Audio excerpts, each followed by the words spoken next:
The Pod Show by Beat Fact Music. Hit that subscribe button on YouTube. Hit that subscribe button.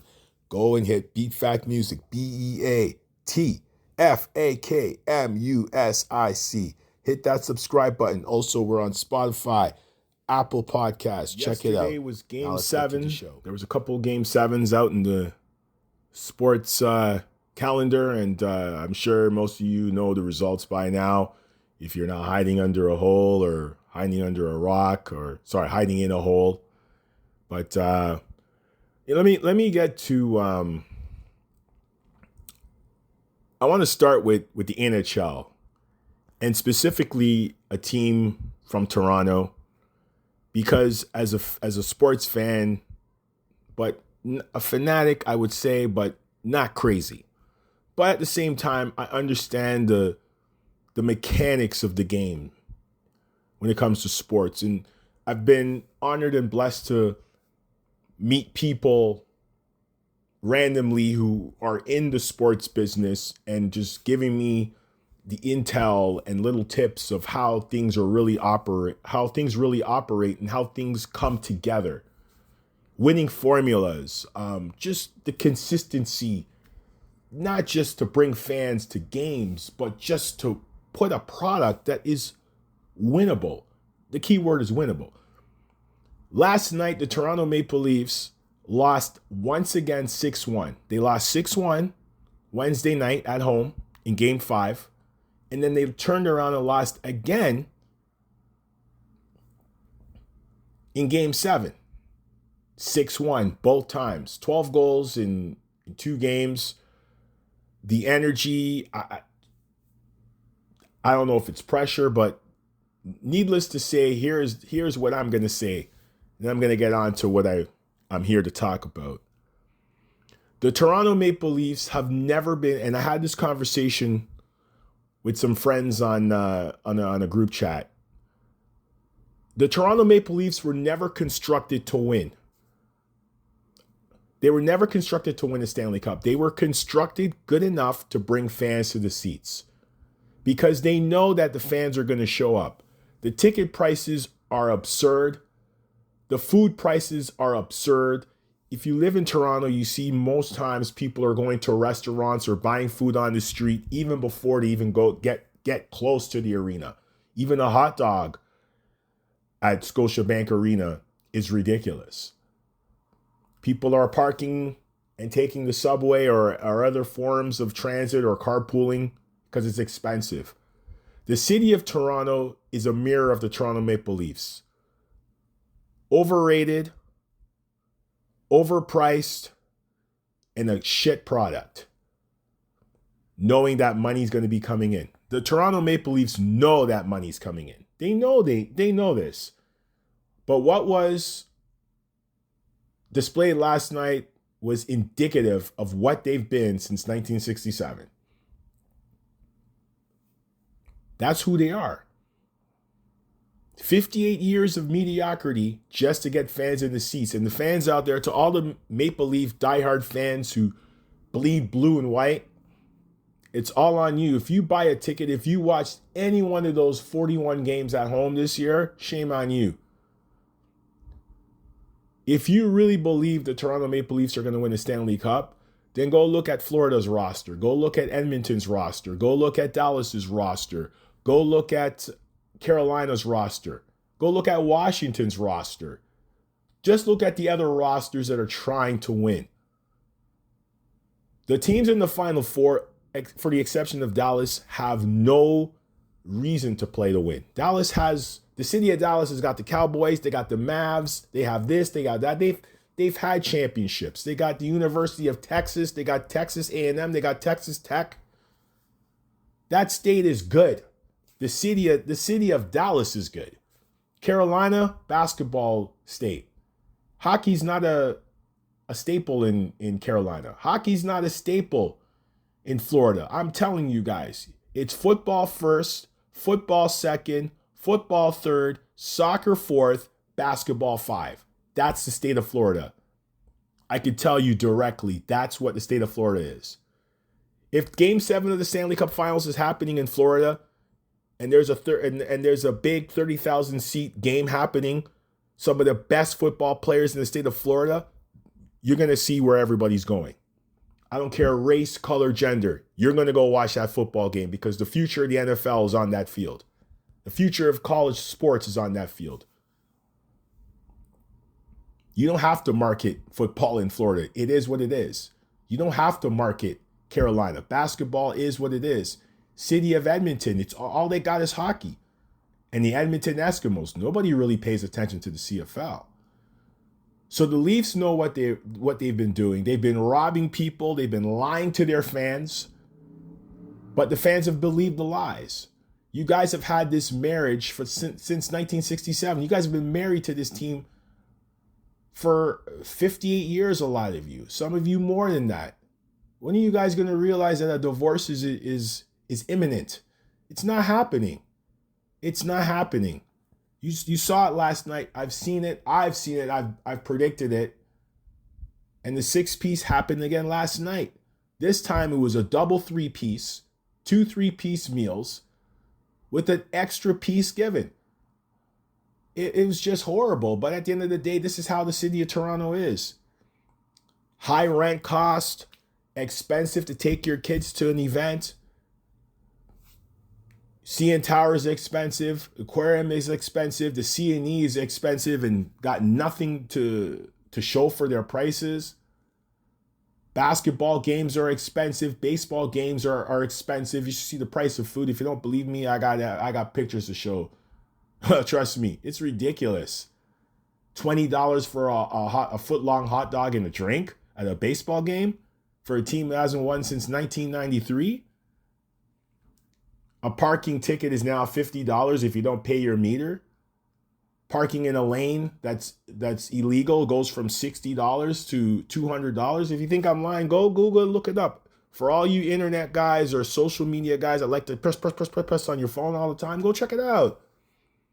The Leafs are a mirror of the city of Toronto, and mediocrity is what they want and what they accept. They're only going to do things as long as you show up.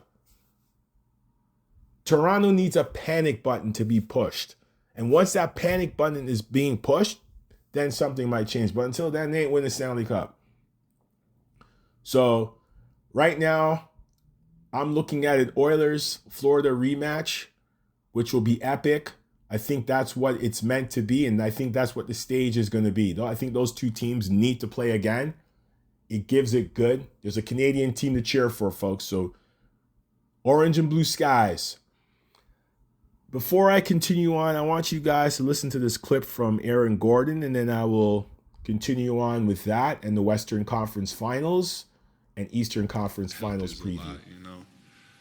I would really appreciate it if there were a couple of days in between games in the playoffs instead of every other day, regardless if you go 7 games. And I understand if you do your work early and you get first seed, then you can have some time off. But I think the days in between games, not just off day and a travel day, but a travel day and a recovery day, just two days. I think the product of the game would be a lot better. I think there'd be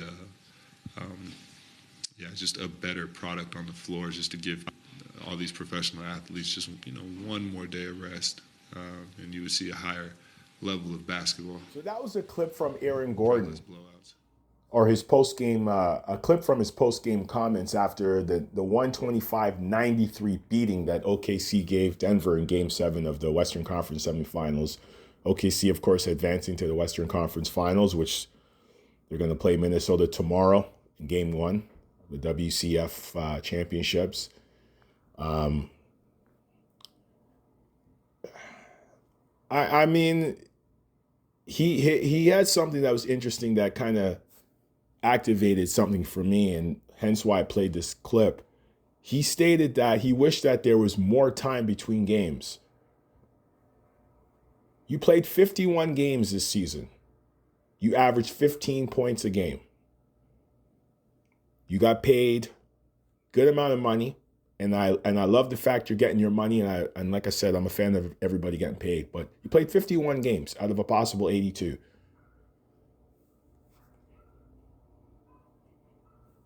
You were well rested and well ready to go. Shout out to you for coming out and playing Game 7. Nobody's taking you down for that. But this is the NBA. You want more days between games. So when do you want the season to end? In July, when everybody's trying to get themselves in order? And by August, it's time to get ready for training camp in September? Come on. Guys like that need to pay attention and focus. I know he's in a moment because he just got blown out and he's going through those emotions, but no. That's the schedule. That's how it is. And shout out to Adam Silver for keeping that like that, because they had mentioned something to him like that a few years ago. And he goes, I'm not changing that. We're not going to go 2-3 days between games. They're not doing that. So shout out to Adam Silver for that. No, you got ready. If you want a break, win the series in 4 games. Try to get a sweep. Do what OKC did in the first round against Memphis. They swept them. This is the first time in the history of basketball I've heard a player come out and say, I wish there was more time between games. And of all people, it's Aaron Gordon. Come on. You were not saying that 2 years ago when you won a championship. You didn't say that last year when you lost to Minnesota in Game 7. Why are you saying it now? Because you want an extra day of rest? That's not how the world works. The world does not evolve around you. OKC advances. Now let me get to the Western Conference Finals. My pick. 2 young studs. Shea going against Anthony Edwards. It's gonna be a tight series. I'm gonna go OKC in 7 for 2 reasons. Because Shea is a guy that I love to watch. He's my guy. And they got home court. So I'm going to go with OKC in 7. It's going to be a very close series. Don't get it twisted. It could go either way. But I'm going to go OKC in 7. So it's going to be exciting to see 2 new teams in the Western Conference Finals. Minnesota's been there before. Of course, OKC's been there before. They got to the finals before. So it's a fresh look. And I like 2 low market cities getting an opportunity to give the city something to watch. They're not taking this for granted like the Toronto Maple Leafs have been doing for the last 58 years. I don't care. I'm going to take that shot. This is what championship teams do. And shout out to Sam Presti. This guy still got picks. This guy went out and made that trade for Paul George. I've never been so adamant about that trade. The day that trade happened, and people could vouch for me on this, I was like, that trade is horrible. They're going to regret this. What is the Clippers doing? And now you see it's come to fruition, and I'm so happy for Shea, and I'm so happy for the city of Oklahoma, and I'm happy for basketball fans and Canadian fans. They get an opportunity to see a good basketball player, an MVP who should have won MVP last year. He's about to show you guys he's here, and it's time for him to put his game and his skills on display. He's a very good basketball player. Very crafty, very smooth, very good with his team. It's great to see. So, shout out to both teams. So, the next series, a renewed rivalry that was actually activated last year between New York and Indiana. We saw last year Indiana winning in New York in 7 games in the conference semifinals. Everybody on New York was banged up or even unable to hobble on one leg. So this is going to be interesting. But I'm a Knicks guy, but I'm also a realist. It's going to be Knicks in 7. Pacers are not no slouch either. We saw what they did to Cleveland. Cleveland showed us that there's no oomph in their step. Yeah, they won all those games, but they weren't able to go out there and really put that oomph in their step. And so, Indiana gave Cleveland a 4-piece. They could have swept them. They should have given them a 4-piece, but it's going to be a tough series. This is not going to be one of those. It's going to be a battle. It could be a battle. It's going to be a brawl. A little 90s basketball is going to be revived in this series. So I'm going to go with my Knicks. Knicks in 7 games. It's going to be a brawl, but the Knicks and Thunder in the finals. Once we get to the finals, then I will get to that. So congratulations to these teams in the Final Four. They are all well deserving. But before I commence this quick take episode, or should I say NBA playoff edition, unscripted, with, of course, a little NHL stuff that I had in the beginning, I'm going to talk about the NBA draft and some numbers that came to my attention. It was very alarming. It was very intriguing. So the NBA draft has happened for a long time. In 1989, they went to 2 rounds. They decided, you know what? We got to stop this. They had a bunch of rounds. Players, actors, all sorts of guys were drafted when they used to have the 7, 8, 9 rounds back then. So they decided to go to 2 rounds. But in the last 5 years, the number of entries has dropped dramatically. So here are some numbers. In 2021, there were 353 guys that declared for the draft. In 2022, there were 283 guys that declared for the draft. In 2023, there were 242 guys that declared for the draft. Last year, in 2024, there were 201 guys that declared for the draft. And in 2025, this year, 101 players declared for the NBA draft. Now, the question is why? Number one, the game has changed. Number two, the transfer portal in college has become more sufficient for players. And number three, NIL. A lot of these players know that their chances are 50-50 in the NBA now. So they'd rather go out, get that money now, stay in college a few more years, and then if it works, it doesn't. If it works, it works. If it doesn't, they can live. Back then, you came out because you had to go. You wanted to make that money.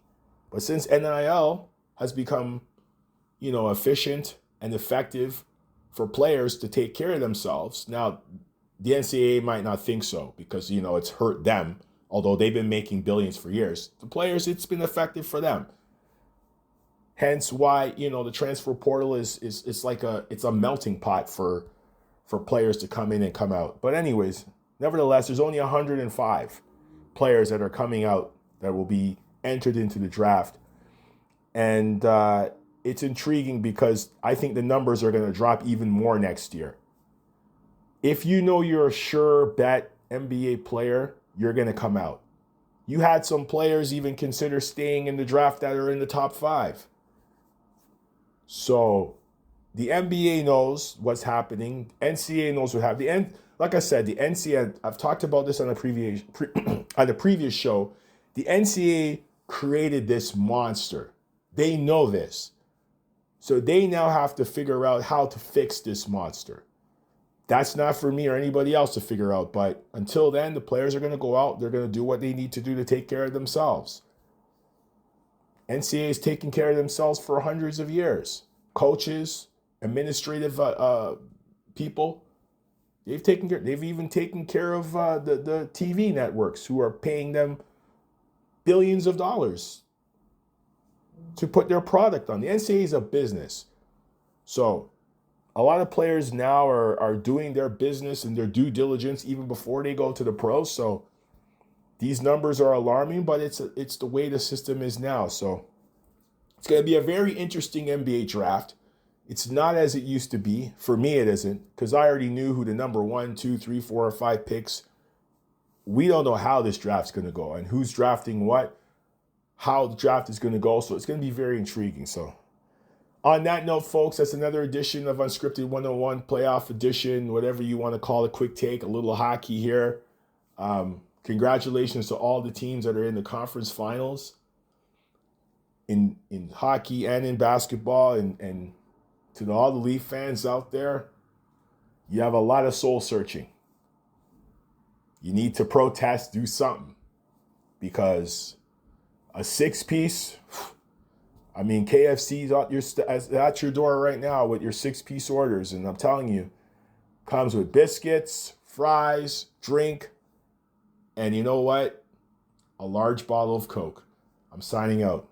Peace, folks. Have a great day, wherever you are in the world.